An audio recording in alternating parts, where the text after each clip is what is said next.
Welcome back, ladies and gentlemen, to Abyssus. I'm your host, Larry, and today I'm going to show you where to get this very same weapon that I have right here, the disc launcher. So once you're down here in this sewer area where you've just defeated that water hydra boss, you're going to want to come down over here, and in various ones of these tubes, you're going to find these red crystals. You're going to want to shoot those bad boys and shatter all of them. There's several of them. The second one's over here. And you're going to want to peek into all of these different grates around the room to see which one that they're going to appear in.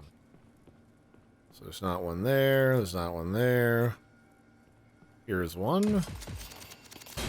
Then once you've got all of them, this door right here will open. So we'll check here. No, no. No, no. No.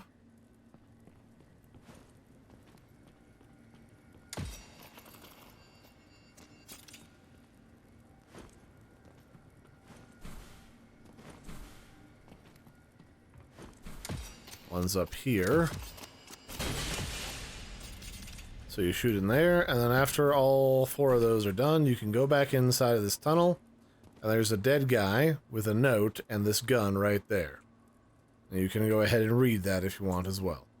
There you go. That's how you get the disc launcher thrower majigger inside of Abyssus. I've been your host, Larry. Don't forget to like and subscribe. I'll catch you next time. Bye, everybody. Have a good one.